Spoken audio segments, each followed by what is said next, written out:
Hi friends, అందరూ ఎలాగున్నారు? మేమైతే బాగున్నామంటే కొంచెం జలుబులు అనమాట ఇంట్లో అందరికి. అందుకని ఈ రోజు కర్రీస్ అయ్యి ఏం చేయలేదు. ఇగో చూడండి ఒకసారి, ఇదే నిమ్మకాయలు వేసి పులిహోర చేశానండి. ఇగో ఒకసారి చూడండి, నిమ్మకాయ పులిహోర.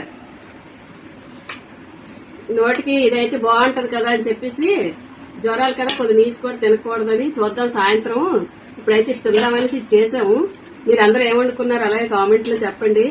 అందరూ కూడా బాగున్నారు కదా. సీజన్ జ్వరాలు ఎవరు టెన్షన్ పడకండి, తగ్గిపోతాయి. ఈ సీజన్ గా వస్తుంటాయి పోతుంటాయి కదా. బాగా నీరసాలు అయిపోతారు అంతే, ఇంకేట్లేదు. కానీ చిన్నపిల్లలు వాళ్ళని జాగ్రత్త. అలాగే వేడి నీళ్ళు మరగబెట్టేసి అందులో కొద్దిగా వాము, చిన్నది పసుపు గుండాన చిన్న వాము వేసేసి అవి గరిస్తే ఈ గొంతది అన్ని క్లియర్ అవుతాయి. వీటి చిన్నపిల్లలకైనా మనకైనా సరే, దానివల్ల తొందరగా కూడా మనకి జలుబు క్లియర్ అవుతుంది. టేస్ట్ చూద్దాం ఒకసారి ఎలా ఉందో.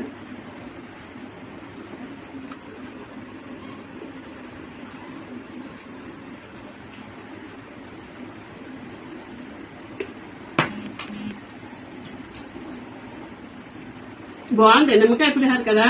పోపు అన్ని బాగా వేగాయి కాబట్టి చాలా టేస్ట్ ఉంది. మీ అందరూ కూడా చేసుకుని ఎలాగుంది కామెంట్ చెప్పండి. అందరూ లైక్ చేయండి, షేర్ చేయండి. అందరికీ బాయ్.